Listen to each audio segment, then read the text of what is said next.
स्वलावण्याशंसा धृतधनुषमह्नाय तृणवत् पुरः प्लुष्टं दृष्ट्वा पुरमथन पुष्पायुधमपि यदि स्त्रैणं देवी यमनिरतदेहार्धघटना वेति त्वामद्धा बत वरदमुग्धा युवतयः। उसमें पुष्पदंत जी कह रहे हैं कि महाराज आप जो हैं वो विरक्त हैं। आपको जो विरक्त होता है उसको सुंदरी के प्रति किसी प्रकार का आकर्षण नहीं होता है, चाहे विश्व सुंदरी हो या कोई भी हो। यदि कोई नारी विरक्त हो गई तो उसको विश्व सुंदर पुरुष भी आ जाए उसको कुछ मतलब नहीं। तो ये वैराग्य जो है वो संसार की सुंदरता नष्ट कर देता है, नष्ट नहीं करता, उसमें उसको सुंदरता दिखती नहीं है। तो भगवान शंकर परम विरागी, यम निरत, आप यम आदि में निरत हैं। ऐसे है देव, यदि पार्वती जी आपको अपना दास अथवा अपना स्त्रीण शब्द का यहाँ प्रयोग किया है, यदि आपको स्त्रीण समझती हैं तो वे उनकी नादानी है। क्यों? वो समझ रही है कि यदि मैं इतनी सुंदरी हूँ इसलिए मुझे इन्होंने अपने आधे अंग में शरीर धारण दे दिया। भगवान शंकर ने पार्वती जी को अपने आधे अंग में निवास दिया है। शंकर जी का आधा अंग क्या है? वो पार्वती जी का है। तो कहते हैं स्वस्याः पार्वत्याः एव, जो ये लावण्य है उसकी प्रत्याशा। तो कह रहे महाराज देखिए पार्वती देवी यदि आपको स्त्री भक्त मानती हैं तो ये उचित नहीं है। क्यों? क्योंकि आपने तो साक्षात कामदेव को भस्म कर दिया। तो उनके सामने की घटना है ये। पूरा प्लष्टम दृष्टवा, अपने सामने ही जो इसको प्लष्टम अर्थात दग्धम, प्लष्टम मतलब दग्धम, दृष्टवा, कामदेव को नष्ट हुआ देखने के बाद भी यदि ऐसा समझ रही हैं कि आप उनके प्रति ज़्यादा आकर्षित हैं तो ये महाराज ये उनकी नादानी है। क्योंकि युवतयः जो होती हैं, युवतियाँ, वो मुग्ध होती हैं। इसलिए अब यहाँ कौन सी कथा आती है? यहाँ भगवान ने अर्धनारीश्वर का जो रूप धारण किया था उस घटना का यहाँ उल्लेख है। तो उसकी भी एक कथा है बहुत सुंदर, वो हम आपको संक्षेप में सुना देते हैं। ये कथा स्कंद पुराण के माहेश्वर खंड के अरुणाचल महात्म्य में आती है ये कथा। वहाँ ये वर्णन आता है कि एक बार भगवान शंकर ने पार्वती जी को चिढ़ा दिया, थोड़ा उसको काली बोल दिया, नाराज हो गई। किसी भी नारी को आप काली बोल दो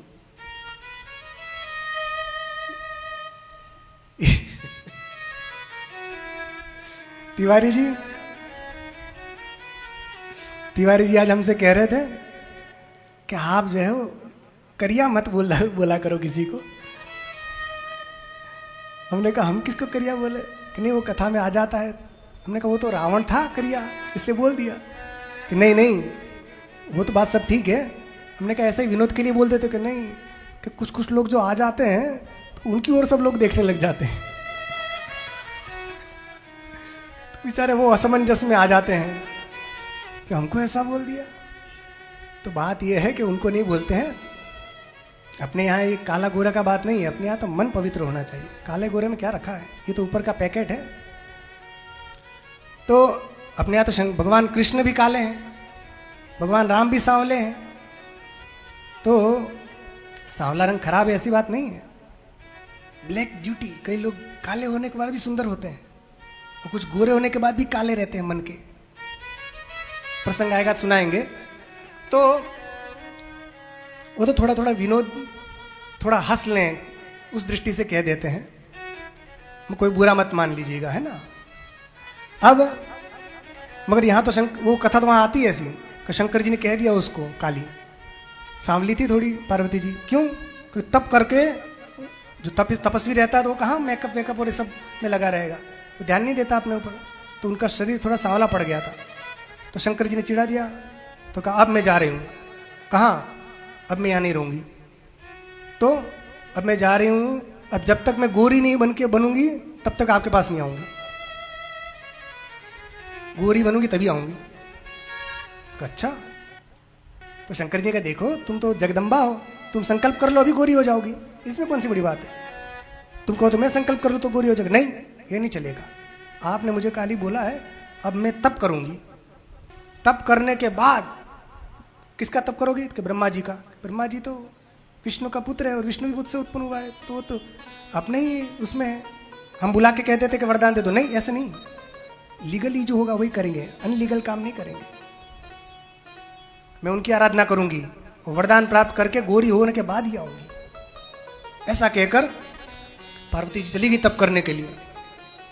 तो अलग अलग पुराण में अलग कथा आती है। किसी में हिमालय में तप करने गई है ऐसा वर्णन आता है शिव पुराण में, और स्कंद पुराण में आता है कि हम अरुणाचल में तप करने के लिए गई।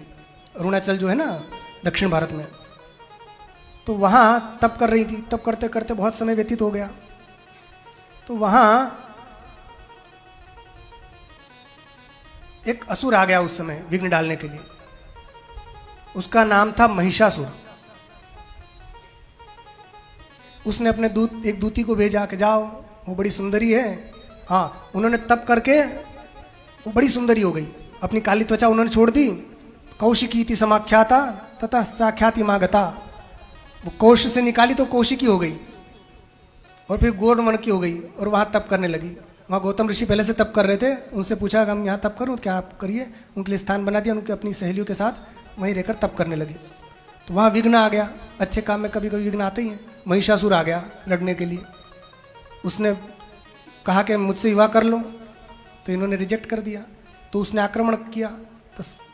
तो पार्वती जी ने दुर्गा जी का स्मरण किया। उसी समय गुफा से शेर पे बैठी हुई दुर्गा माँ प्रकट हो गई। कहा क्या आज्ञा है, उस महिषासुर को वध करो। तो जगदम्बा फिर शेरों पर सवार होकर शेरों वाली गई, और भयंकर युद्ध हुआ, और उन्होंने महिषासुर का वध कर दिया। उसका मस्तक लेकर काट कर आ गई।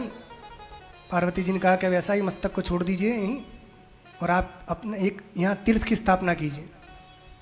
तो उन्होंने अपने खड्ग से एक ऐसे जोर से मारा, तो वो खड्ग पाताल तक चला गया, छेद हुआ, उसमें से जलधारा निकली। वो खड्ग तीर्थ नाम से प्रसिद्ध हो गया वो स्थान। वहाँ दुर्गा जी ने भी स्नान किया। उनके स्नान करने से वो स्थान और पवित्र हो गया। उसके बाद देवी जी चली गई, अंतर्धान हो गई, और वहाँ पार्वती जी ने तप किया और कहा कि इस स्थान पर जो भी स्नान करेगा उसके रोग शोक सब नष्ट हो जाएंगे, और यहाँ आकर जो तप करेगा, मंत्र जप करेगा, उसको सिद्धि मिलेगी। ये सब कथाएं हैं स्कंद पुराण में। उसके बाद पार्वती जी ने जब तप किया था, तो वहाँ भगवान शंकर पहले ज्योति रूप से प्रकट हुए और पार्वती जी की बड़ी प्रशंसा की। देवी बताओ क्या वरदान चाहिए, कि नहीं दर्शन दीजिए। तो भगवान ज्योति स्वरूप से फिर सगुण साकार बनकर आ गए वृषभारूढ़ होकर, और वहाँ पार्वती जी के पास पहुंचकर वृषभ से नीचे उतरे और देवी का हाथ स्पर्श किया और कहा बताओ ये तुम क्यों ये तप कर रही हो। उनसे कहा तुम में और मुझ में कोई भेद नहीं है, जो तुम हो वही मैं हूँ। जैसे सूर्य से उसकी प्रभा दूर नहीं हो सकती, चंद्रमा से उसकी चांदनी दूर नहीं हो सकती, जैसे चंद्रमा के लिए रोहिणी है, जिस प्रकार ब्रह्म और ब्रह्म विद्या है, इसी प्रकार मैं और तुम है। जैसे विष्णु और लक्ष्मी है, ब्रह्मा और सरस्वती है, ब्रह्मा और ब्रह्माणी है, उसी प्रकार रुद्र और रुद्राणी, तुम में और मुझे कोई अंतर नहीं है, जो मैं हूँ वही तुम हो। इस प्रकार की सारी बातें बताई। देवी बड़ी प्रसन्न हो गई। फिर शंकर जी उससे बैठ गए और उन देवी को भी बगल में बैठा लिया। कहा कि तुमने जो तप किया है लोगों को शिक्षा देने के लिए किया है, तुम तो जगत की सब कुछ तुम करने वाली हो। और उनको बगल में बिठाया, और उसी समय भगवान शंकर ने संकल्प करके कह दिया आज से मैं तुमको अपने आधे अंग में स्थान देता हूं।